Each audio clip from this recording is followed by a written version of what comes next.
Hello. Hello, and welcome to this webinar where we are going to discuss how private capital fund managers are using technology to drive efficiencies and growth. I'm Deepshikha Monga, a senior editor at D Suite Asia, and today I'm joined by Edwin Phua, partner at Navis Capital, Anupam Khaitan, executive director at Capital Square Partners, and John Crandall, managing director Asia Pacific at Entra. Thank you, gentlemen, for joining us today. For the benefit of our audience, I would like to add that our discussion today takes the findings of a recent survey we conducted among fund managers in the region in the last quarter of 2022 forward. You can download the report based on the survey findings using the link in the chat box. Now let's begin. Let's start with Edwin and Anupam. Private equity players have not embraced technology in a big way. Why do you think it is so?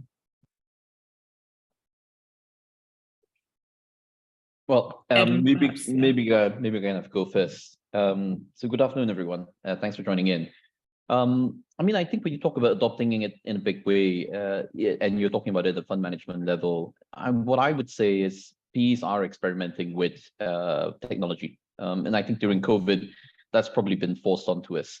Whether or not we are adopting it in a big way, I think it kind of depends on what you are, I guess, what you're referring to. But I would say when we think about the enabling technologies for fund management, usually it's because it's not mission critical. Of course, there are efficiencies to be gained, and there are things to be done. But when sort of context against, the deals which need to be done, exits which need to be completed, and so on and so forth, I suspect that's where it loses priority and precedence.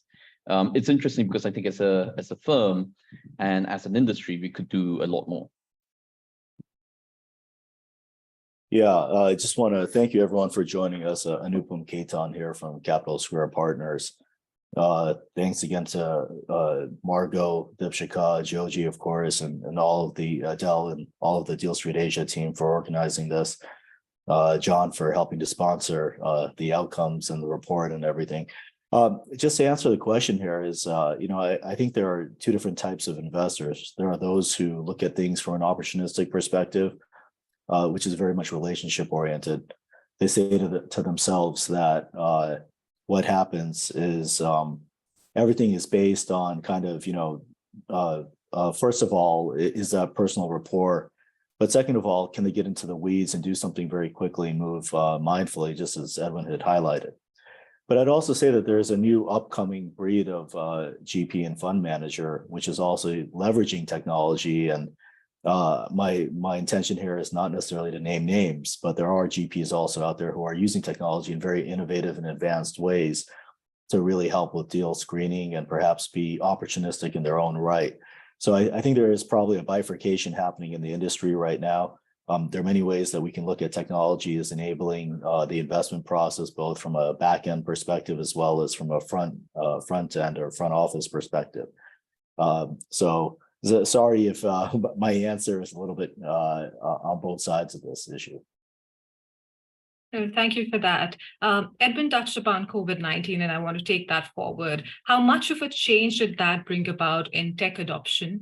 And what are the key areas in which it changed your firms? And John, I would like you to weigh in as well, your clients' tech adoption. Where are you using technology more? So again, Anupam, maybe you could start first. Sorry. So we're asking like where are we using technology more on a day-to-day basis, right? Yes.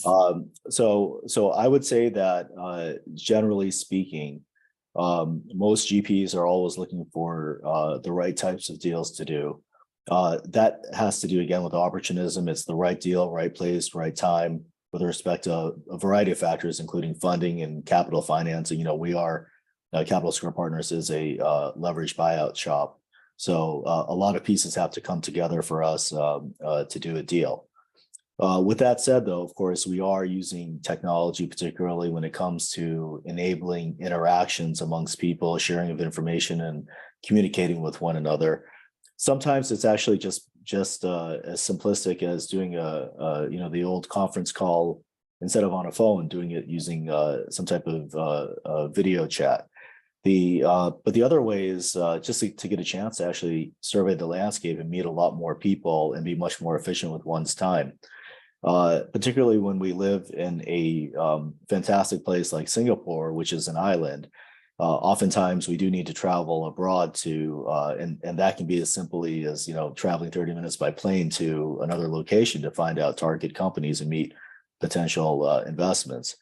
And as a consequence of that, certain types of technologies enable that investment process to happen on a more streamlined basis and allow us then to save the meetings and the real personal relationship building to very targeted opportunities.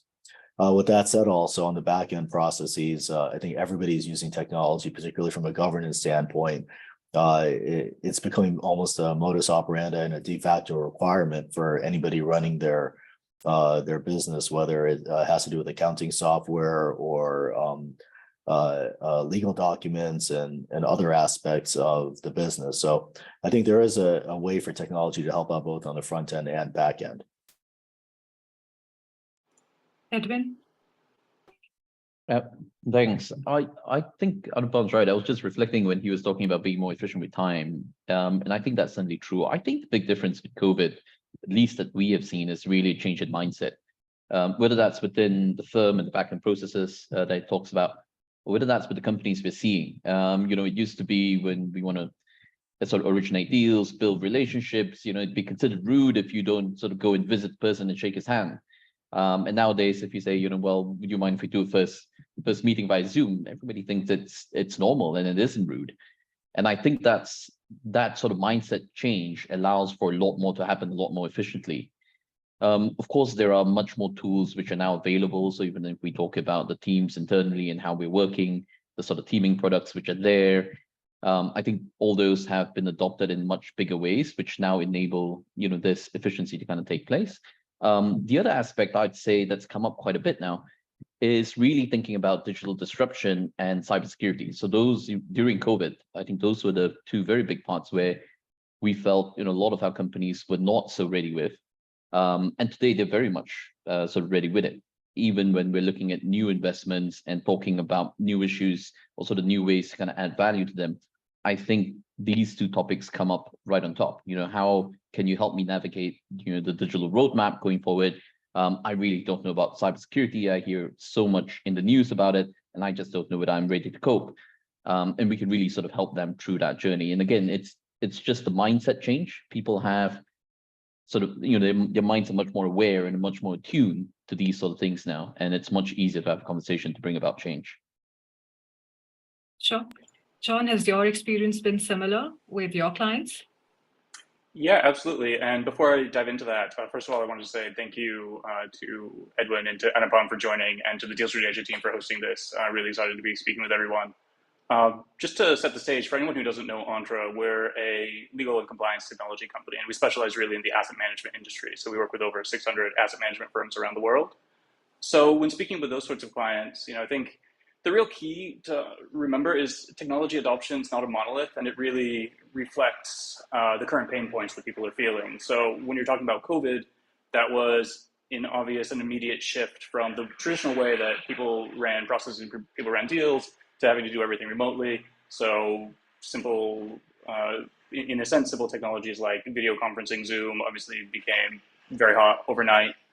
Anything that can allow kind of remote execution of deals as well. So virtual due diligence, remote deal execution, remote deal sourcing, anything of that nature. And that was pretty much the early, let's say, first year of COVID. But then you saw in 2021, as time went on, a much swifter recovery in the economy, and particularly in the private equity and the investment markets, than I think anyone had really foresaw. And most firms that we spoke with weren't really equipped to handle that, just the rising volume of deal activity that was going on. And so it really took a turn towards anything that allowed people to expand their team and execute more with the same resources. So outsource tech solutions or any sort of solution to make their internal team more efficient. Now we're kind of coming out of the COVID pandemic era. The economy is also much more finicky right now. People are being a lot pickier. So I think where we're kind of looking at going and what we're seeing these days is technology really to cut costs and to make sure that funds can out-deliver, not just in terms of finding good investments and good portfolios, but actually making their own internal operations as efficient as possible so that they can continue to drive returns to investors. Okay. One of the other outcomes of this change in the environment has been fund managers trying to diversify their LP base and expand into the private wealth segment, which has come up in a big way. What changes in the traditional processes do you expect with that change? That's for Edwin and Anupam. And John, if you could weigh in with what role technology can play as you look to expand, as fund managers look to expand their LP base. Edwin, Anupam, whoever wants to go first. So how about this, Edwin? I'll take this one first and then let you go first on the next question. You're talking specifically about the private wealth management and family office space. When I look at the traditional fund managers, their way of enabling family office investments and which generally tend to want to be opportunistic as well, is usually either by allowing and enabling them to become part of their verifiable LPs, limited partners, or to enable them to co-invest whenever they find a deal that perhaps there's either some value add or some connectivity beyond just a purely financial return. And so I think increasingly, as the world shifts a bit, and a lot of investors who have large amounts of capital, particularly family offices and high net worth individuals, seek to do direct deals, depending on their capability and the attributes they can bring to the process. There's clearly an opportunity for them to start co-investing as well. It's also a reality that a lot of institutional firms want to have direct investments today. And by enabling that, that allows our access to capital, meaning collectively our industry's access to capital, to be a lot larger than it has been historically from a traditional kind of gated blind pool fund, if you will. And that enables, I think, a lot more opportunities, both for capital sourcing, for being able to react quickly to deals, and as I mentioned earlier, perhaps being a bit opportunistic when the right deal comes along and needing to line up all the ducks in a row. Edwin, yeah. Yeah, I mean, I think about it in the same way as Anupam. I'd also say that as things are going retail, there needs to be an adjustment to, what sort of information flow and how the sort of LP engagement happens. Obviously, you won't get the same sort of LP type engagement if you're functioning with a diverse set of smaller investors. So how do you sort of put that in place, and how do you put, I think, the protections in place for them as well as for us? Everybody wants high amount of engagement. But is that a sustainable model? Probably not. If you don't have high amount of engagement, how do you ensure the right sort of protections for some of those? So it's got to sit somewhere in the middle, obviously, because it's not going to go in the way of the public markets.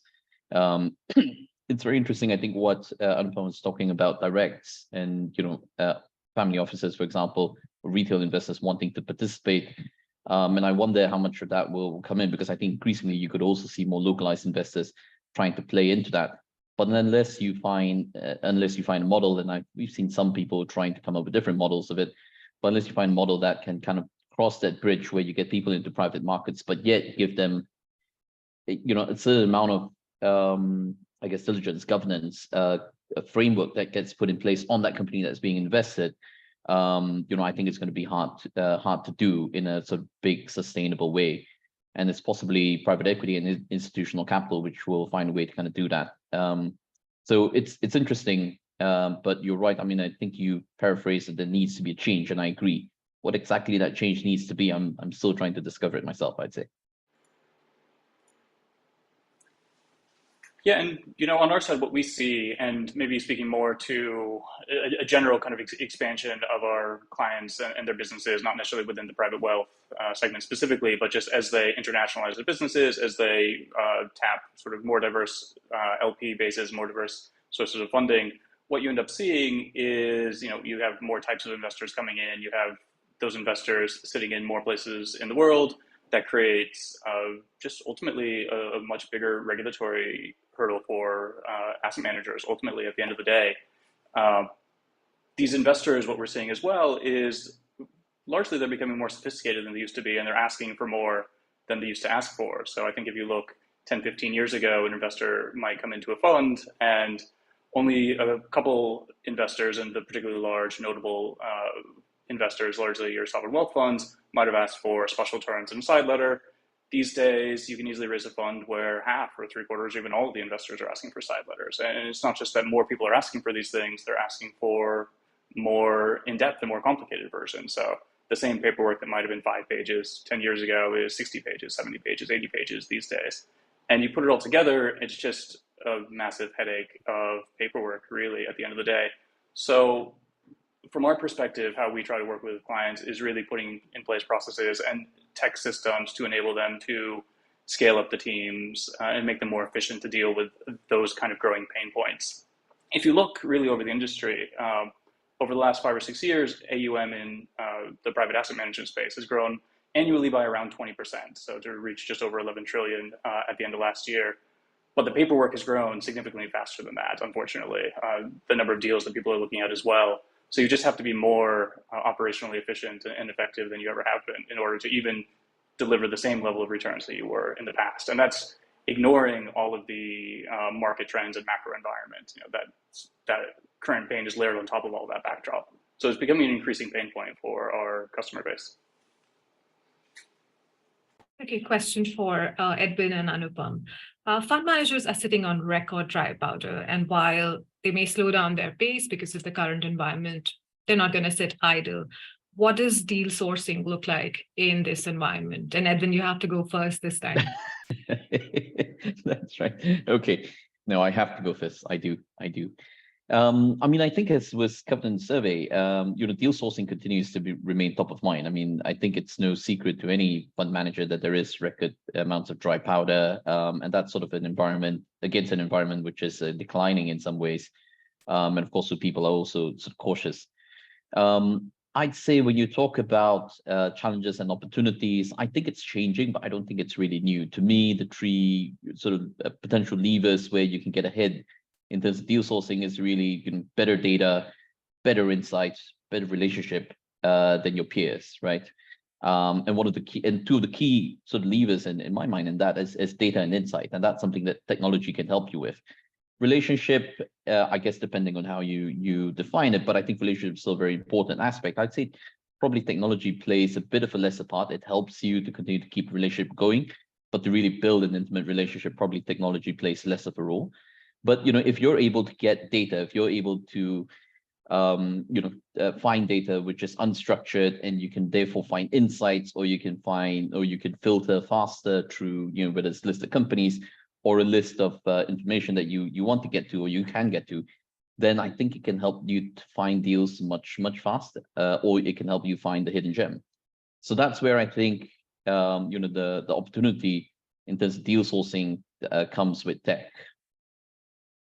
Do you want to give examples, from your own firm? What are some of the hidden gems or some of the sectors that you're looking at in terms of deals right now using the data and insights that are available? So I think what we've been trying to do is to kind of think about it from a sector by sector basis. If you're trying to boil the whole ocean, that's going to be really, really difficult. Two of the sectors, for example, that we've focused on at this point is really healthcare and education. I think a lot of people sort of focus on it. And we don't just use data, but we do use data in combination with relationship. So and an aspect of what we do is we like to be close on the ground in Southeast Asia. We've got offices in most of the major countries. So even during COVID, that was quite helpful for us. But that combination with relationships with people who are veterans in the industry, long time in the industry, plus be able to get access to certain data points. And a lot of data in Southeast Asia is private because it's not a great reporting environment, it's not a great compliance environment. But your ability to kind of get all this unstructured data is what we worked on with, and I'm not going to give away the secret, but we do work on that with our platform sort of management teams to try and see, well, okay, how can we pull disparate sets of data, and then from there identify, first of all, the universe of the universe of targets within what we like, and then how do we filter it? So that's something we do quite actively. I think we now do it in health, well, for Southeast Asia, in healthcare, in education, and we're starting to try and do it for software as well. Okay. Anupam. Yeah, so this is a fantastic question. I'll go back to the initial question again. Yeah, Edwin, thanks for going first. You can go first on the next question as well if you want. I'm teeing you up already. Absolutely, what Edwin said makes a lot of sense. Well, one other area that I'd like just to add on is ultimately developing mindshare. So let's just be real that a lot of funds, as you pointed out, are sitting on dry powder, but they're also somewhat hesitant to deploy that funding that they have currently because they don't know if they'll have to support their pre-existing companies, which frankly they know much better than a prospective company, or that they'll be able to use that and deploy that because everything will kind of turn, the macro situation will get better again. But with respect to new funding, we keep hearing anecdotes and stories throughout the market, oftentimes provided by Deal Street Asia, about what the funding situation is like. And one couple of points that I've noted, and again, I'm not trying to call out anybody here or give promos for anybody. But one thing I've seen is that there are some leading lights of the industry who basically become an expert and develop the mind share on a particular topic. And by doing that and by becoming known as that person, perhaps even shamelessly selfless in their promotion of themselves, if you will, really helping to drive and develop mindshare and create basically content and research and other devices that can help kind of the average typical investor. I mean, look, we all know, Navis included, CSP, Entra, we all know that there are many other GPs out there that actually, whenever we want to see what's happening in industry, we might actually read their marketing decks, so to speak, or research decks. And as a consequence of that, they ultimately end up developing that mind share and can really attract capital, particularly dedicated capital, looking at that strategy. The other area to understand is that right now, with this rationalization of capital and returns, and perhaps the coming write-downs that have already started, perhaps in the U.S. and are kind of permeating out to Asia. One thing that you may see is that DFIs become even more entrenched. The sovereign and quasi-sovereign and ultimately institutional level government-backed institutions that do finance GPs and funds. And as a consequence of that, adhering and creating processes and a mechanism that enables them to quickly onboard and do their DD on the manager, as well as show them what they'll have the ability to invest in terms of target deals, I think is an imperative as well. So I think there's a few realities that are happening in the world. But the way to be ahead of it ultimately is to create mindshare in whatever aspect makes a particular fund better than or stand out amongst their peers. Thank you. John, do you want to comment on some of the areas where fund managers can leverage technology to gain a competitive edge in this particular environment? Yeah, absolutely. And Anupam, you had deferred the first answer of this question to Edwin, but I'm going to go ahead and take it for him. So yeah, where fund managers can leverage technology to gain a competitive edge, I think there's really speed to market and better investor relations. I think are really critical in this environment. We're seeing there are still deals in the market. I think there's a lot of competition for them, and with the general growth in the AUM in the industry, there's just been a growth of competitors. GPs setting up, particularly if you look at somewhere like Singapore. There's still a lot of offices opening up here, even in the current environment. So being faster and better with your investors and your peers is really quite critical. So I tend to break the life cycle of an asset management firm up into three parts, really focusing on the fundraising piece and then the operational piece and the capital deployment piece.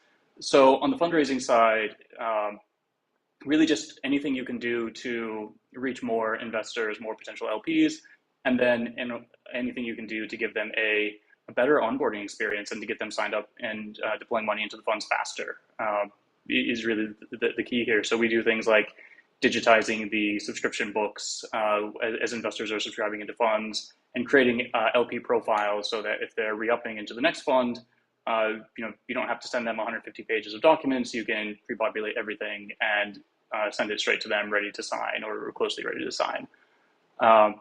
If you're looking at the operational piece on the back end, really, as I was mentioning a few minutes ago, there's just a big volume of paperwork, particularly paperwork between the funds and their LPs. So your LPAs, your managed account agreements, your side letters, and everything that comes with. What we're really seeing investors focus on right now is the ability to just be more transparent with investors, to answer their questions in a better quality way and in a faster way. So any sort of technology to keep track of what you've signed up with the investors, to manage and to track your obligations, your reporting deadlines, both on the regulatory reporting as well as on the contractual reporting. So things like ESG reports, and making sure those go out in a timely fashion, on time, every time, and investors not chasing you. Now, these little things that maybe individually won't get an investor to invest, but they do ensure that there's a good experience and that they'll like the GP for the next round. And then on capital deployment, really speed is almost everything. So what we do is we work with investment houses really to build and implement AI and data analytics platforms into the sort of contractual negotiation process, really to make sure that paperwork can get signed as fast as possible. Things like NDAs, engagement letters, you can engage your professional counterparties, you can get into a data room faster and earlier than other people, so you have as much time as you possibly can to do your diligence, to look at your financials, and to evaluate an investment ultimately. Okay. Anupam, I'll come back to you because this is something that you touched upon in the previous answer. Would you say in the current environment, fund managers going to spend more time on portfolio monitoring than, say, 2021 or earlier? What's different about the process, if there is anything? That's a fantastic question, and I think it ultimately depends on what your operating mandate is, what the remit is amongst our investors behind us that we represent as fiduciaries. So when I look at a leveraged buyout shop, right, and perhaps Edwin, I'm not teeing Edwin up for this, but my understanding is Navis is probably strong in this as well. And that's that we've always been monitoring our investments, because if one thing goes wrong, then what can happen is quite a disaster in terms of using leverage to ultimately gear the company, and then deleveraging is part of the value creation process. If anything goes wrong there, it's actually a big hiccup for all of us. In fact, we try to do enough of our research and analysis ahead of time, so that we understand the operations so well, we understand the quality of earnings so well, that by the time the deal is initiated and done and closed on, everything is pretty much kind of preordained, if you will. Now, there's never a perfect company, there's never a perfect business cycle or macro environment, but we try to get as close to understanding that and contemplating that and making allowances for that. So what I'd say is that a lot of investors, depending on which part of that they sit on, they do this already. Now, with that said, a lot of the earlier stage investors were really looking at this. We talked about opportunism previously. We're looking at how do we invest in a sector, and how do we enable growth and hyper growth. And in enabling hyper growth, sometimes you have to look the other way. Let's say as the sausage is being made, and these companies are trying to accelerate growth and perhaps plow back any types of gross profits or direct margins right back into increasing customer acquisition. And as a consequence of that, they've been very much focused on the hyper growth aspect, on the early stage companies and even Series A, Series B, for example, as opposed to focus on operations. Right now, though, when capital is scarce, they are starting to look at more of those operating things. One thing that I would imagine that every company does or every GP does in one form or another is make sure that there is adequate governance and high quality governance at their companies, because at the end of the day, when we sit on the boards of these companies, when we own them as shareholders, if something goes wrong, it ultimately reflects on us, because that is something that we have directly under our control in terms of being able to work with managements to beef up and strengthen their governance practices and make sure that something does not deteriorate internally within the company. So I'll hand it off after that. I don't know whether I've got anything to add to that, Anupam. You've been very complete with your answer. I have to say, I mean, I think it's very similar the way we sort of look at things, Anupam. I mean, we're a controlled buyout house, and so equally, by the time we invest, you've really gotten behind the nuts and bolts of the business and the industry. Of course, things change as we go along, but we develop quite a comprehensive, or at least I believe it to be quite a comprehensive sort of reporting framework that we get across month on month. We're talking to our portfolio companies, we're working through them with different initiatives, and that might come from our operations team, it might come from our investment team, it might be from a strategic standpoint. And as sort of Anupam sort of mentioned, we try and look forward as well, because we're doing the business planning with them, whether that's the strategic 5-year plan, or that's the 100-day plan, or that's the yearly budget, or the monthly sort of initiatives. We're sort of almost side by side with them. But that's sort of our business model. So I'd say the intensity in that hasn't changed so much. I'd say the part that has changed is probably two, if I could think about it. One is there's much more emphasis on ESG now compared to, say, 3 or 4 years ago. So even with our portfolio companies, there's a lot more that we're asking for from them, whether that's from a labor standpoint, whether that's on emissions, whether that's on diversity, and so on and so forth. So we're asking a lot more from them, and we're being more standardized in how we're asking for it now. And I think there's also recognition on the other side, because what we've been able to demonstrate to our portfolio companies is when you do it right with regards to ESG and you focus on the right things, there is a value that's created. It's not necessarily hard value, a bottom line value, but there's certainly value to be created. And we've shown that within our investments, where these companies are being valued at higher multiples because they've done the right thing. So that's one big change I'd say that we've seen.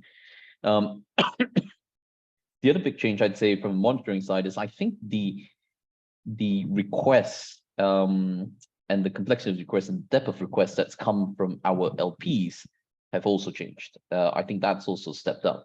Now, from our standpoint, that's been pretty okay, because we've been asking for the depth of information anyway, because of our engagement and our engagement model with the portfolio companies. But that's the sense I get. Now, I can't speak to that entirely. It's more a sense of what I get talking to my colleagues within the firm. I have a follow-up question. The need for more focus on ESG, is that being driven by your LPs, one? And two, we've previously talked about the lack of a reporting framework, or the lack of focus, particularly within this region, on some of the governance-related issues. How do you solve that? So it's not new for us, but I think it's more unstructured. I mean, in the past, since about 2005, we did some work with CDC, which helped us kind of form a governance framework, but also kind of take a look at all that different aspects of ESG. We took that as a base, and then we started to kind of develop that into our own thing. And of course, now what you see is, I think what's happening in the last couple of years is you're actually seeing what's the word for it? You're seeing it gain more widespread support, not just from, say, from your investors, but it's coming from the central bank, it's coming from our investors, there's a recognition even from the companies themselves. There's a lot more talk with regards to things like climate change and things like that. So I think it's gained much more awareness and much more widespread awareness, which makes it a lot easier to kind of push through things. And I'd say, it's the same as what I mentioned about with technology. Prior to COVID, there was still a number of companies who, just from a mindset standpoint, were not really aware, would not raise it, would be sort of close to it. And now today, everybody kind of talks about it. And I see it in the same light with ESG. Today, everybody talks about it, and everybody wants to know, well, what else can I do? Or what happens if I don't do it? But the conversation's always open. And I think that's really, really helpful. When you talk about it from a governance standpoint, Dipshika, I guess I'm wondering sort of what you're referencing to. I mean, when we sort of look at deals, because we apply the institutional lens, and we do, look, you talk about Southeast Asia, there's a lot in Southeast Asia that probably isn't done up to the mark of an institutional mark, if you will. Dealing with founder-led businesses, family-led businesses, they're focused on growing the business, growing profits, and so on and so forth, and aren't necessarily focused on the background. we actually see that as an opportunity. For the last 25 years that we've been investing in Southeast Asia, it's been a great opportunity because we would come in and would say, we do all our due diligence, so we know what we're getting into, but equally we'd be coming in to clean up the company, put in the processes, put in the institutionalization, which typically creates two things. One is it creates insight, which the company never had. So you can take, for example, better pricing decision, you can take better marketing decisions, you can decide what sort of products you want to push into, you can decide whether you've got a sufficient return on your marketing using this particular channel versus another. Things that, they were sort of flying by gut. So that's one big value add from being able to do that. The other is you clean up the companies.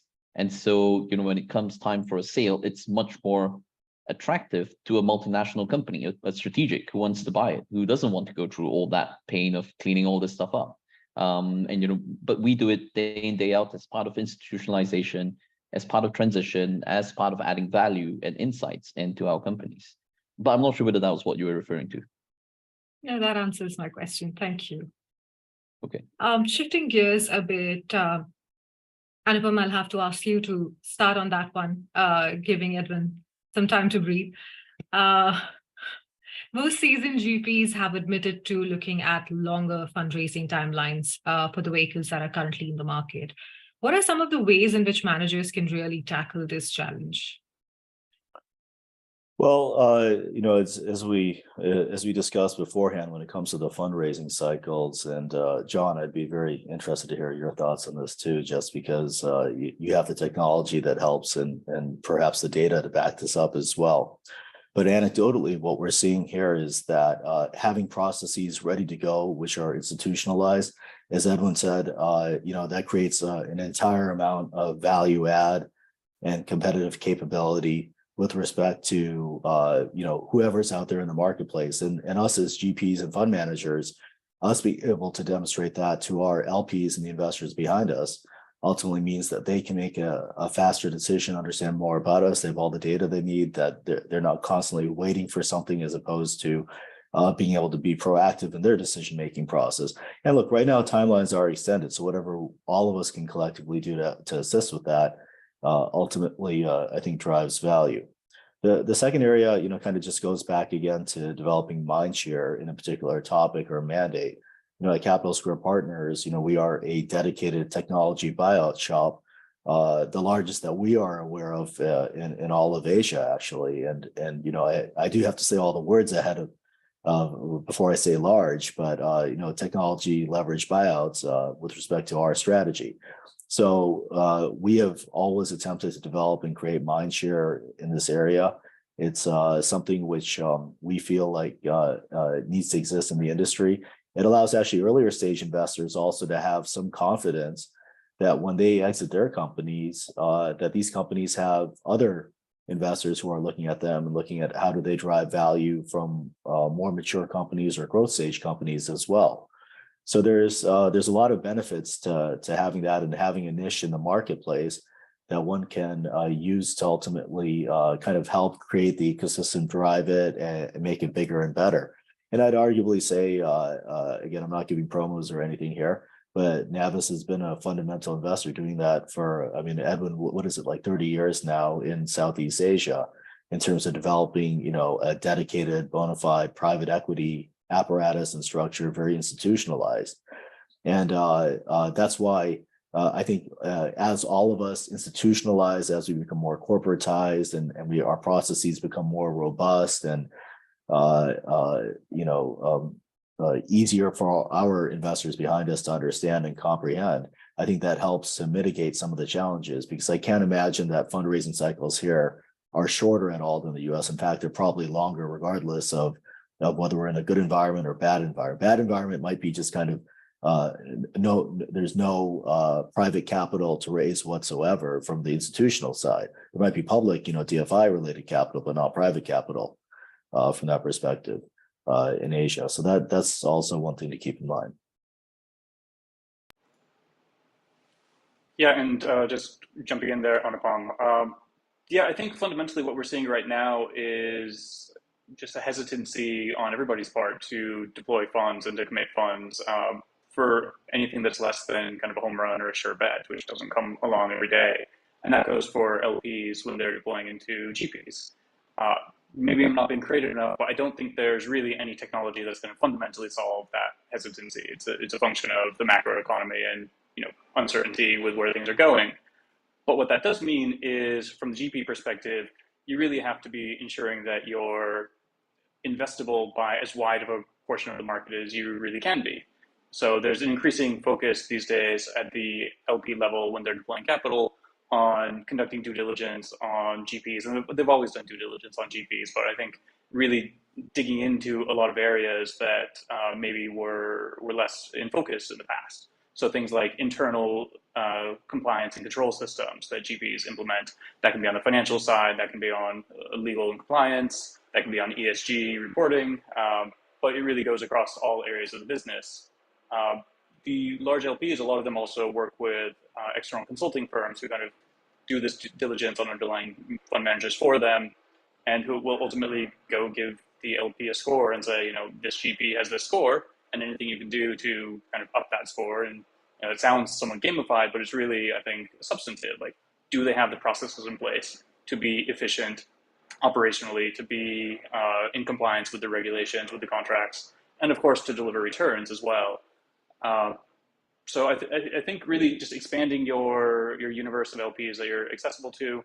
And then once you have LPs who are interested, making sure that the process for getting them into the fund is as painless as it can be and as fast as it can be. So again, things like streamlining and digitizing your investor onboarding process.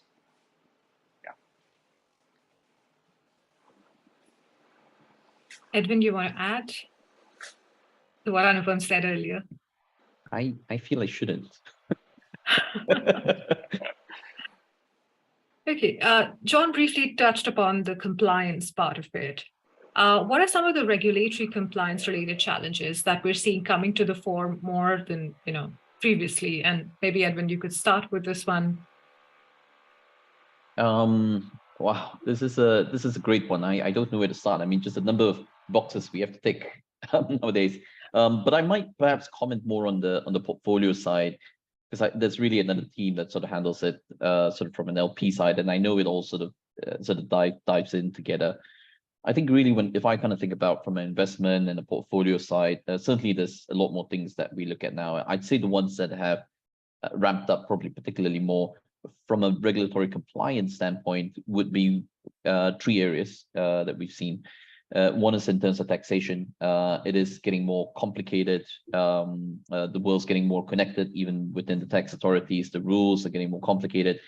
And so that's one area I think we focus more on. And of course, that's important for returns and structuring and so on and so forth. And I think it equally applies to our LPs because they all have sort of different tax jurisdiction requirements. The other one I'd say is accounting and reporting. I've been 20 years ago is when I first sort of came out, and well, not first came out, but I was still doing accounting back then. I was still doing auditing back then. And my mom was an accountant and she was an accountant sort of 20 years, 30 years before that. And it's just gotten so complicated, frankly, with regards to accounting and the reporting standards. And so I think that's also stepped up by quite a bit. And the third one I'd say that has stepped up is ESG. And that cuts across labor, environmental, fire and safety, climate, governance, right? So just in that, simple three letters, there's a whole host of work that now comes in with regards to compliance and the things that we look for and that we diligence. Oftentimes, I have to say, it is a journey with the companies that we invest in. The world's not going to be perfect. I don't think if a company is perfect, there's very little for us to kind of add value to. But a lot of times we're coming in and finding gaps and working with the companies on how to prioritize and address those gaps. It's all about getting better. Okay. Anupam, do you want to add? Yeah, I felt like Edwin and John have covered this topic quite well. I don't really have much more to add, so rather than expound on something which has already been covered, I'll defer to the next question. And I'm happy to go last on the next question as well. Okay, this one is actually. Sorry, Deepshikha, just to jump in there. In terms of the regulatory compliance landscape, I think tax is always a big pain point. But what we're also seeing is, given the very swift growth in AUM in the private markets over the last 15 years, they've been growing significantly faster than the public markets. And what that really means is that they've been squarely in the regulator's eyes, I think, because of the amount of money that flows through the private markets these days, whereas it used to be a very small percentage of the overall global investment landscape. Now that's no longer the case. So investors are increasingly very specifically focused on private market regulation and private market compliance. So you look at some of the large regulators like the US SEC, and even though we're sitting out here in Southeast Asia, a lot of fund managers who invest in the region are still SEC registered investment advisors. So they do have to worry about regimes like that. And the US SEC is very specifically this year focusing on side letter compliance for private fund managers. So looking at things like what level of transparency, if any, should be required for side letters, and how do investment managers make sure that they comply with everything that is put into a side letter. So this is a big focus of SEC rulemaking right now. But beyond just the substance of it, they're also looking at the systems that fund managers put in place to ensure compliance with this, which is an interesting development. I think we historically have seen a fair amount of focus on internal controls around regulatory compliance, but this is functionally internal controls around contractual compliance, which is a kind of step further than they've really gone in the past. And given the amount of money in the private markets, I don't really see that trend turning around right now. And I think it's more likely to go the other way with a lot of the major regulators in the financial centers in Europe and Asia kind of jumping on a lot of the same trends that the US is leading. Okay, time to take some audience questions because we've got quite a few in already. One question on dry powder. PE funds are judged on their vintage year, and despite record dry powder, PE funds could face the prospect of a prolonged period of higher borrowing costs, lower valuations, and depressed investment returns. For the industry in general, especially in Southeast Asia, how do you see the 2022-23 vintage? Whoever wants to take it first. So I think one of the mantra we sort of go by, so I think first of all, thank you for the question. I think the mantra that we go by is when we think about investing monies, we have to kind of think about it across cycles. That's no different in 2022, 2023. Is it a particularly sort of difficult environment to sort of go into? I don't think all of it's negative. I mean, I think Southeast Asia, for example, has a lot going for it from a macro standpoint. Let's say if you kind of talk about demographics, that's really positive. When you talk about GDP growth, when you talk about economic resiliency, that's really positive. When you talk about integration, increasingly you see more integration, whether that's in terms of regulations or whether that's in terms of technology, for example, your acceptance of QR, so digital money across the systems, or you talk about cultures. I think that's also continuing to integrate quite well. Southeast Asia also doesn't suffer from a demographic sort of headwind. We're still seeing demographic dividends kind of coming through the economy as a whole. So from a macroeconomic standpoint, I think we remain still very positive about Southeast Asia. Now, are certain things tougher now? When you talk about inflation and you talk about macroeconomic softness, yes, there are things to watch out for. But I'd say, if you think about Southeast Asia as a whole, there's enough places to play because Southeast Asia isn't the same throughout. And then when you then start to think about, well, look, if this is going to be the environment, let's say, for example, you think it's going to be an inflationary environment, do you then sort of worry that, well, it's a bad investing environment? Not necessarily, because it's just that you have to shift your focus in terms of thinking about which will be the winners and losers and how you can play into that. So I don't think it's a particularly bad time to go in. Is it a particularly great time?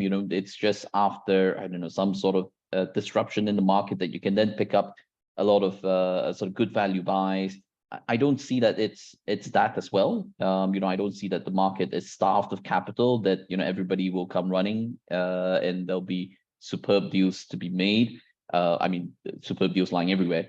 I wouldn't say it's that. Would I say it's extremely tough environment because there's just too much capital and there's too much macro uncertainty? I wouldn't say it's that as well. I don't see that. I do see certain economies, for example, in Southeast Asia, with the local domestic population is very optimistic about the changes that technology can bring, about them moving up in terms of their GDP per capita and their consumption.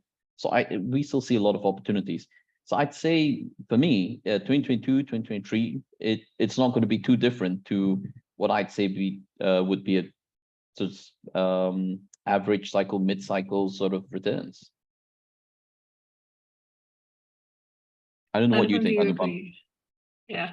Yeah, as Edwin suggested just now, and I alluded to earlier as well, when we look at buyout deals, right, we have to do all of our homework before we get involved into them, because there's many different areas that need to line up, and that includes our capital partners, our management teams, but ultimately the ability to gear and then deleverage these companies as a value creation mechanism. So as a consequence of that, I think that those managers that have always been focused and on the environment, on the macro environment, how it impacts them, because that's ultimately, we get paid for two things, right? One is to source great deals. The second area is also to manage those deals and make sure that they come to fruition in the way that we expect that they do. So what I'd say is that in general, the industry is always looking for how to best manage that situation. And this is not something that is new to us. We're always constantly dealing with companies that are going through various changes in terms of transformation, cost bases, both on an internal as well as external macro environment basis, and therefore we have to always be cognizant about that. Okay, we have an interesting question on the role of tech. Do you think the biggest role that tech can play is to change PE from being a relationship-based business to a pure returns-based game? And I would like all three of you to take a stab at it. Sorry, Dipshika, could you just repeat the question? I didn't. Thank you. Sure. Do you think the biggest role that tech can play is to change PE from being a relationship-based business to a pure returns-based game?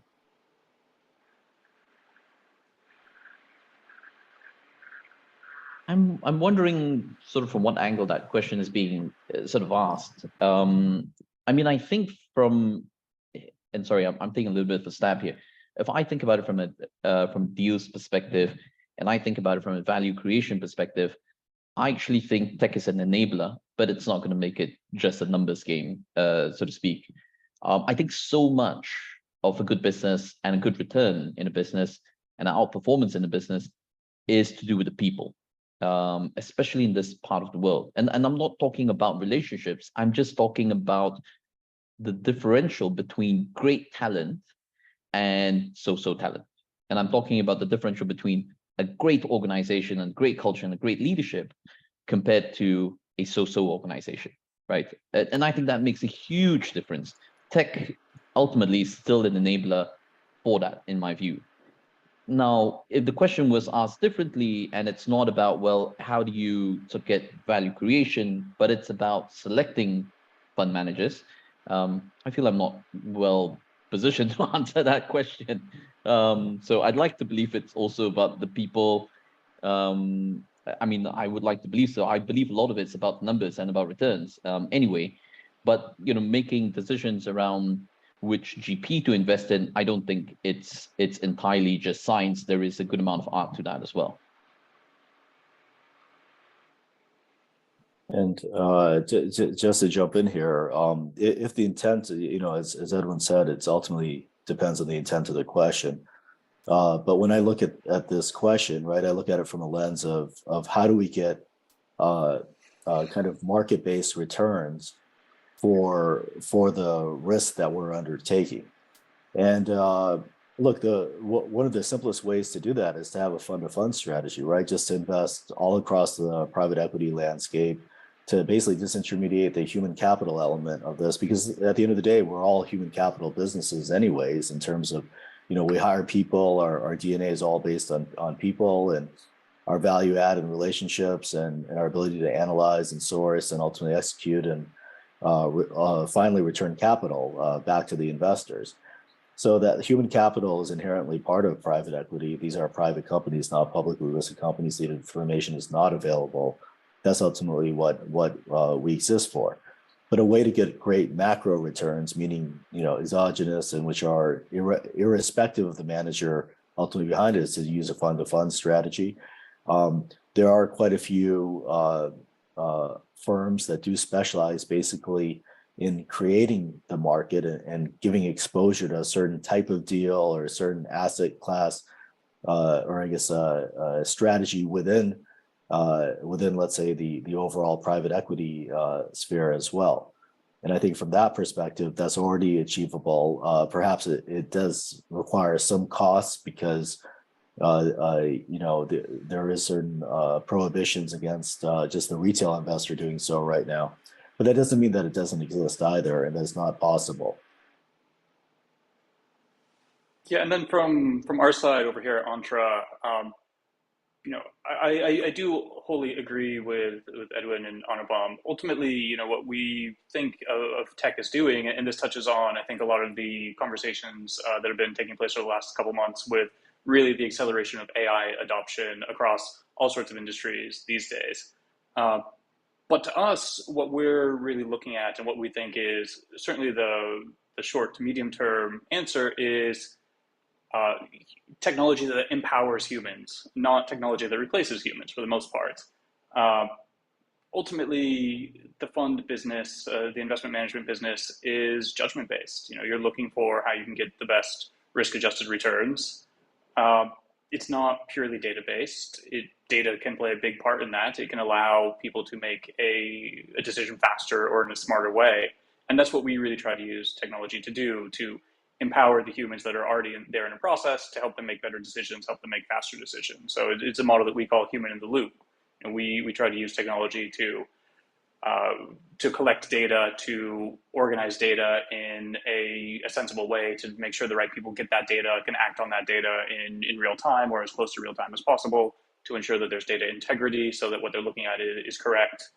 And then when you're looking at AI in specific, I think, there's been some very large leaps and bounds. Recording stopped.